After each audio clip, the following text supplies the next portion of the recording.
Hi everyone. In this lesson we'll be looking at the issue of Lycurgus and the great Rhetra.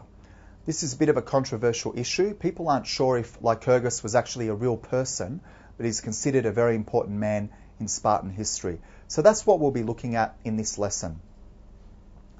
The great Rhetra.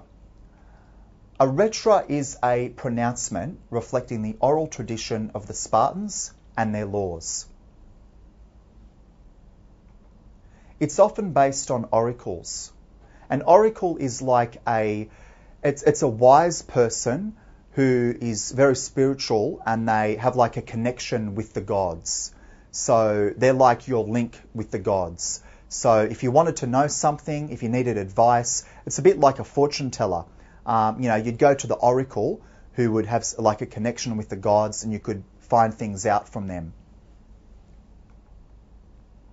Ancient authors such as Herodotus and Aristotle wrote of a great lawgiver called Lycurgus. Now, Herodotus is actually one of the most famous historians. He was an ancient Greek and he lived about 500 BC, and he's considered the father of history.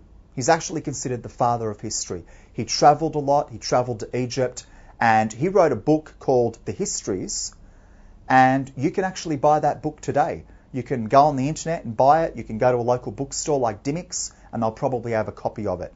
It's a 2,500-year-old book, but you can go out and buy it. So Herodotus is a very great historian and a very respected historian. And then you have Aristotle, who's one of the great intellects of the ancient world. He was an ancient Greek philosopher and he was also a tutor to Alexander the Great. He was actually his tutor. And so these two men, who I believe are very reliable sources and extremely respectable sources, they've said that, or they've wrote about a great lawgiver called Lycurgus. So there was apparently this man who was a great lawgiver who sort of laid the foundations for Spartan society.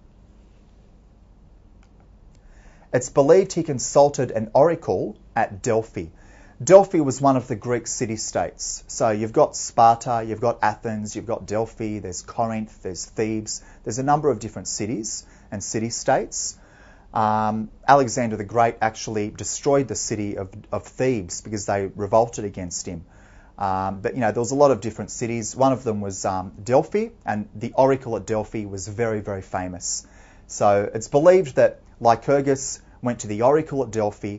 This great wise person, a spiritual person, a person who's believed to have a connection with the gods. He's gone to get advice from the oracle, and the oracle is apparently given him advice. It's believed that Lycurgus brought new laws to Sparta and basically laid the foundations for the society to operate on. Between 900 and 750 BC, Sparta gradually gained control of Laconia.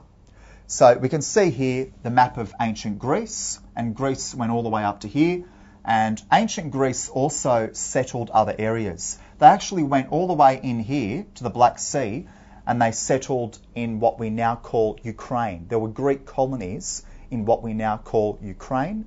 The Greeks settled in what we now call Italy. They settled in a few different places, and they had all these islands. But anyway, this was the main area of Greece. Athens was around here, and this is a very good map where you can very clearly see Sparta. This is the Peloponnese, and they settled this region here, which is Laconia. So they took over that area. They took over the Messenians and reduced their population to serfdom. So they're like slaves, they're just serfs.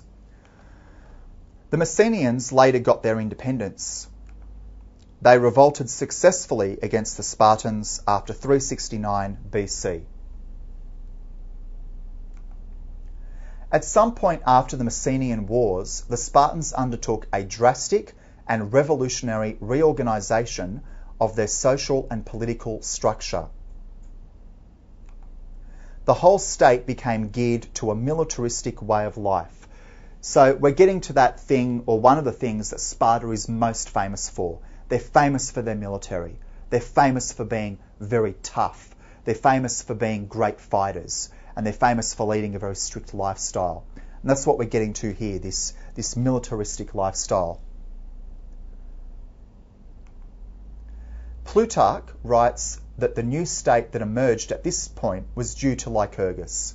And Plutarch was once again an ancient historian, like Herodotus, who was an ancient Greek historian, and he's writing that it was at this time that the state emerged, and it was due to this man, Lycurgus. So we've now got three sources.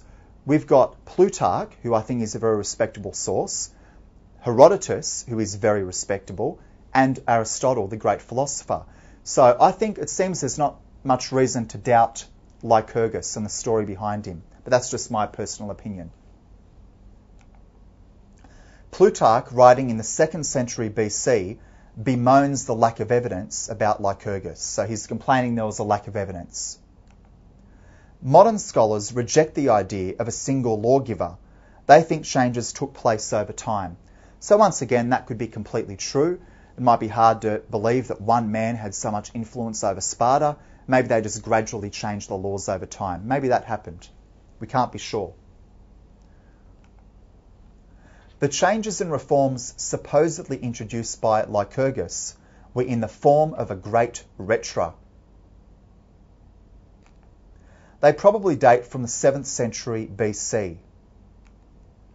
Plutarch considered the most important changes made by Lycurgus were the Council of the Elders, that's the Gerousia, a group of 30 men. 2 of them were kings, and the other 28 came from aristocratic families, and they had to be at least 60 to be in it. So you've got a group of men all over the age of 60. So you'd think they were a wise bunch. But then again, you might criticise it and say, oh, there should have been some women in the group. The redistribution of land, that's something Lycurgus did. They divided up the land, and the Spartiates got a plot of land each. The reforms attributed to Lycurgus encompass all aspects of Spartan life: economic, political, and social. The ideal underpinning of these reforms was the Greek concept of eunomia, meaning good order and good government. This was emphasised by duty and obedience to the laws. It was this good order that gave Sparta its relative stability and admiration of other Greeks. So they seem like quite a good society, don't they? Quite a sophisticated society. They're trying to base themselves on laws. They're trying to base themselves on good order. Now, I think there's no doubt that they had the admiration of other Greeks, and even today I think they have a lot of admiration from people around the world. So this gives us some insight into this issue of Lycurgus and the great Rhetra, and whether or not Spartan society was based on him, or maybe it developed over time, we can't be sure. But this gives us some insight into this issue of Lycurgus.